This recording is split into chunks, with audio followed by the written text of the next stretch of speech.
અને વડોદરામાં આ માત્ર 1 કિલોમીટરનો રોડ શો હતો, પરંતુ રોડ શોમાં પીએમ મોદીનું સ્વાગત કરવા માટે હજારોની સંખ્યામાં જનમેદની ઉમટી હતી અને આવા જ દ્રશ્યો દાહોદથી પણ સામે આવશે, કારણ કે દાહોદમાં પણ લોકોના હૈયામાં થનગનાટ જોવા મળી રહ્યો છે, જોરદાર ઉત્સાહ જોવા મળી રહ્યો છે। પીએમ મોદી ઓપરેશન સિંદૂર બાદ પહેલી વખત માદરે વતનમાં છે અને વતનવાસીઓ તેમને આવકારવા માટે થનગની રહ્યા છે। ઓપરેશન સિંદૂરની ટી-શર્ટમાં તમે આ જોઈ રહ્યા છો કે દાહોદમાં કેવી તૈયારીઓ કરવામાં આવી રહી છે। છેલ્લા કેટલાય દિવસથી દાહોદમાં એડી ચોટીનું જોર લગાવવામાં આવ્યું હતું આ તૈયારીઓને લઈને, પ્રધાનમંત્રી મોદીના પ્રવાસને લઈને, અને ઓપરેશન સિંદૂરની ટી-શર્ટમાં લોકો પહોંચ્યા છે, યુવાનો પહોંચ્યા છે, સિંદૂરી રંગની સાડી સાથે મહિલાઓ પહોંચી છે, કોઈક ઓપરેશન સિંદૂર લખેલી ટોપીઓ પહેરીને પહોંચી રહ્યા છે અને પ્રધાનમંત્રી નરેન્દ્ર મોદીનો આભાર વ્યક્ત કરી રહ્યા છે। તો બે અલગ અલગ તસવીરો અમે આપને બતાવી રહ્યા છે। એક છે વડોદરાની કે જ્યાં પીએમ મોદીનું સ્વાગત કરવામાં આવ્યું, તિરંગા હાથમાં, તિરંગા સાથે, દેશભક્તિના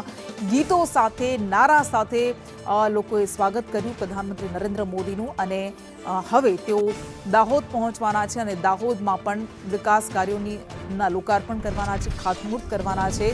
પ્રથમ રેલવે મેન્યુફેક્ચરિંગ ઇલેક્ટ્રિક મેન્યુફેક્ચરિંગ યુનિટનું 21,400 કરોડ કરતાં વધારે ખર્ચે બનેલા આ પ્રોજેક્ટનું તેઓ લોકાર્પણ કરવાના છે અને મેક ઇન ઇન્ડિયા અંતર્ગત આટલી મોટી સફળતા લોકોમોટિવ એન્જિનના મેન્યુફેક્ચરિંગમાં દાહોદે હાંસલ કરી। યુનિટ પર લખેલું હશે, એન્જિન પર લખેલું હશે મેન્યુફેક્ચર્ડ બાય દાહોદ, અને આ દાહોદ જે આદિવાસી માનવામાં આવે છે, પછાત માનવામાં આવે છે, પરંતુ આ દાહોદ જ કેવી રીતે વિકાસની હરણફાળ ભરી રહ્યું છે અલગ અલગ ક્ષેત્રે, એનું આ એક ઉદાહરણ લોકોમોટિવ એન્જિનના મેન્યુફેક્ચરિંગ યુનિટનું નિર્માણ છે અને એ દેશને આપવાના છે।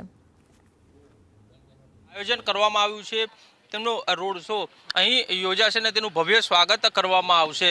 શું કહેશો, પીએમ મોદી ગુજરાત પ્રવાસે આવી રહ્યા છો, કઈ રીતે સ્વાગત અને ઉત્સાહ કેટલો?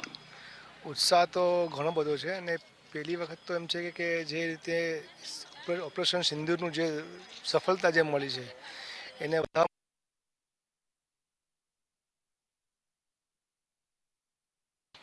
શું કહેશો, ઓપરેશન સિંદૂર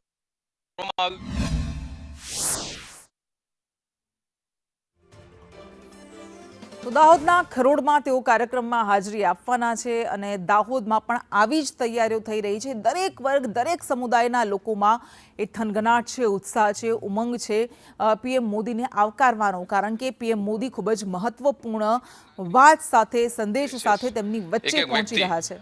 પરંતુ અમારા દેશ અને અમારી ધરતી અને અમારી માનવતા ઉપર કોઈ આંખ બતાવશે તો અમે એની આંખ ફોડશું, એવું પ્રધાનમંત્રીએ એક મેસેજ આપી દીધો છે। અને અમે પણ અમારા મોદી સાહેબ જે અમારા ગુજરાતના જ નાગરિક છે અને આજે પ્રધાનમંત્રી બનીને અહીં આવી રહ્યા છે, 9,000 હોર્સ પાવરના એન્જિન દાહોદમાં બનશે રેલવે વર્કશોપમાં, અને દુનિયાભરના લોકો એ ટ્રેનની મુસાફરી કરવાના છે, એન્જિનનો યુઝ કરવાના છે। તો આ એક એવો અમારા માટે આનંદ અને એટલી ઉત્સાહની વાત છે, એના માટે અમે સ્વાગત કરવા મોદી સાહેબમાં બહુ તત્પર છીએ। જલ્દી પધારો મોદી સાહેબ, અમે દાઉદી વોરા સમાજ તરફથી બધા તૈયાર છે, 500 માણસ અમે આવવાના છે જે પધારી રહ્યા છે બધા। શું કહેશો, અહીં લોકોમોટિવ મેન્યુફેક્ચરિંગ યુનિટ જે છે તે લોકાર્પણ કરવામાં આવશે અને મોટા પ્રમાણમાં રોજગારી સર્જાશે।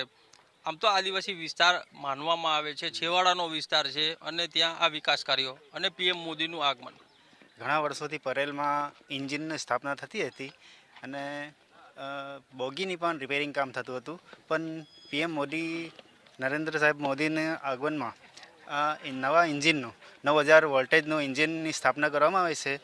એના સબબથી આપણા દાહોદ શહેરમાં ઘણો બધો વિકાસ અને રોજગાર ઉત્પન્ન થશે। એમાં આદિવાસી છે અને બીજા બધી કોમના એમાં સામેલ થશે અને દરેકને રોજી રોજગાર મળશે। તો જે પ્રમાણે લોકો જે છે તેમાં ઉત્સાહ જોવા મળી રહ્યો છે અને પીએમ મોદીનો જ્યારે અહીં રોડ શો યોજાશે, દાઉદી વોરા સમાજના લોકો પણ અહીં ઉપસ્થિત રહેશે અને ભવ્ય તેનું સ્વાગત જે છે તે કરવામાં આવશે। કેમેરામેન સંદીપ રાઠોડ સાથે કશ્યપ જોશી, સંદેશ ન્યૂઝ, દાહોદ।